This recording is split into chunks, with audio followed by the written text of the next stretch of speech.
नमस्कार दोस्तों, मैं रॉकी सुवेन जी को धन्यवाद करना चाहूँगा कि उन्होंने यह जानना चाहा है कि क्या ग्रुप डी से सी जाया जा सकता है। यदि जाया जा सकता है तो कौन कौन से रास्ते हैं ग्रुप डी से सी जाने के लिए। दोस्तों, मैं खुद अपना अनुभव आपके सामने रखूँगा कि मैं खुद ग्रुप डी में था और ग्रुप डी से मैं सी में गया। अभी मैं टेक्नीशियन पोस्ट पे हूँ। साथ ही साथ ये भी क्लियर करना चाहूँगा कौन कौन सा आपके पास सब्जेक्ट रहेगा, कौन कौन सा डिग्री रहेगा, तो आप ग्रुप डी से सी जा सकते हैं। कुछ व्यूअर ने हमसे पूछा है कि क्या ग्रुप डी से सी जाने के लिए ITI करना ज़रूरी है, तो मैं आपका अभी मैं जवाब दे देता हूँ। 10वीं क्लास के ऊपर आपके पास कोई भी एजुकेशनल क्वालिफ़िकेशन होना चाहिए, वह ITI हो या इंटरमीडिएट हो या ग्रेजुएशन हो।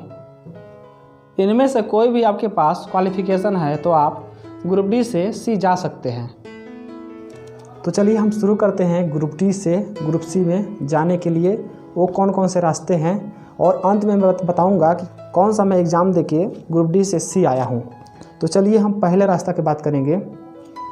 पहला रास्ता ये है कि जब आप ग्रुप डी में ज्वाइन करते हैं तो पहला रास्ता ये है कि आप प्रमोशन के थ्रू होंगे, यानी वह प्रमोशन आपका 5 साल में होगा, 10 साल भी लग सकता है।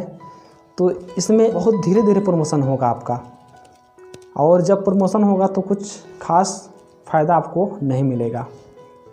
ये आप समझ गए। दूसरा है LDC, limited department competitive exam. इसमें डिपार्टमेंट के लोग ही फॉर्म भरते हैं।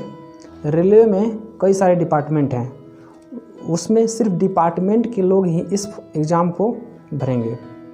तो वो भी वैकेंसी बहुत ही कम रहता है, लेकिन कई सारे डिपार्टमेंट अगर आपको अच्छा मिलता है, जैसे ऑपरेटिंग डिपार्टमेंट आपको मिलता है, तो बहुत सारा उम्मीद रहता है कि आप ग्रुप सी में जल्दी जा सकते हैं, क्योंकि डिपार्टमेंट के अनुसार कोई डिपार्टमेंट में ज़्यादा वैकेंसी आता है LDC का, कोई डिपार्टमेंट में बहुत कम ही वैकेंसी आता है।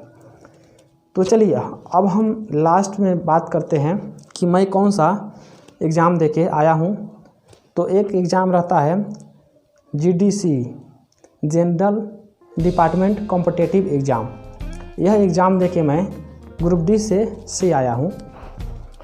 तो यह कौन कौन से लोग भर सकते हैं, यानी ग्रुप डी में जिस जोन में आप कार्यरत हैं उस जोन के सभी लोग, जितने भी लोग ग्रुप डी में ज्वाइन किए हैं वो लोग इस फॉर्म को, इस GDC एग्ज़ाम को कर सकते हैं। और यह हर 3 साल पे आते रहता है प्रत्येक जोन में, और यह सबसे ज़्यादा सुनहरा अवसर रहता है ग्रुप डी से सी जाने के लिए। अब इसके लिए क्वालिफ़िकेशन की बात किया जाए तो क्वालिफ़िकेशन में जो भी पोस्ट आया है उस पोस्ट के अनुसार आपका क्वालिफ़िकेशन होना चाहिए। एक उदाहरण से हम समझते हैं, मान लीजिए स्टेशन मास्टर का वैकेंसी आया है GDC के थ्रू, तो उसमें आपको एक ग्रेजुएशन होना चाहिए। अगर ड्राइवर का आया है तो आपको ITI होना चाहिए, टेक्नीशियन का आया है तो ITI होना चाहिए, कमर्शियल क्लर्क का आया है तो 12th होना चाहिए। यानी सब मिला जुला के जो भी पोस्ट आया है उस पोस्ट के लिए आपके पास क्वालिफ़िकेशन होना चाहिए। और हाँ, बहुत सारे बच्चे हैं जो ITI के साथ साथ और भी इंटरमीडिएट करते रहते हैं या ग्रेजुएशन करते रहते हैं। तो आप ऐसा ना करें। यदि आप ITI कर रहे हैं तो ITI के साथ साथ दूसरा पढ़ाई करना चाहते हैं तो उसको नॉन रेगुलर कर लीजिए। यदि दोनों रेगुलर रहेगा तो आपको आगे चल के बहुत ही परेशानी होगा। इतना सब जानने के बाद कि मैं ग्रुप डी से टेक्नीशियन पोस्ट पर आया हूँ ITI के थ्रू, बहुत सारे बच्चों के मन में ये भी चल रहा होगा कि अरे भाई मैं ITI कर लेता हूँ।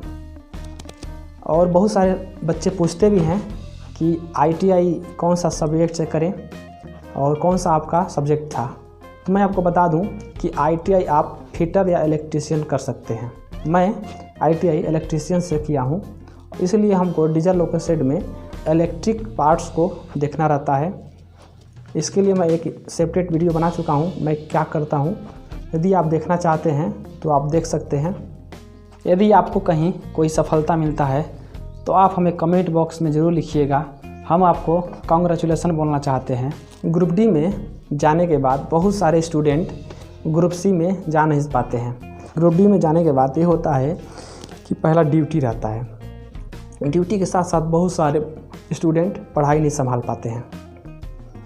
स्टूडेंट नहीं कहेंगे, ग्रुप डी में जाने के बाद तो रेल कर्मचारी हो गया ना वो। बहुत सारे लोग क्या करते हैं, वो लोग ड्यूटी के साथ साथ पढ़ाई नहीं संभाल पाते हैं। और दूसरी बात है, जिम्मेदारी आ जाती है, अपने घर परिवार की जिम्मेदारी, वो सब भी जिम्मेदारी संभालना पड़ता है। किसी को शादी हो जाता है और शादी उदी होने के बाद बहुत सारे लोग पढ़ाई नहीं कर पाते हैं। इस कारण से वो लोग ग्रुप डी से ग्रुप सी नहीं जा पाते हैं। लेकिन मैंने आपको 3 आसान रास्ते बताए हैं। 3 में से एक तो अपने आप हो जाएगा, आपको कुछ करना नहीं है, अच्छी तरह से ड्यूटी करना है। और 2 है, उसके लिए आपको पढ़ाई करना पड़ेगा। और यदि आप थोड़ा थोड़ा भी पढ़ाई करते हैं तो आप ग्रुप डी से सी जा सकते हैं, कोई दिक्कत नहीं है। ये मेरा पर्सनल अनुभव है। आप ग्रांडेड जा सकते हैं यदि आप थोड़ी थोड़ी पढ़ाई करते रहते हैं तो।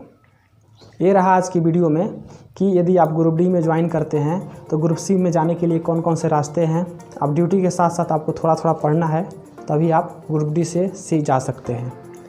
और कोई क्वायरी हो तो आप नीचे कमेंट बॉक्स में लिखिएगा। वीडियो देखने के लिए बहुत बहुत धन्यवाद। आपका दिन शुभ हो।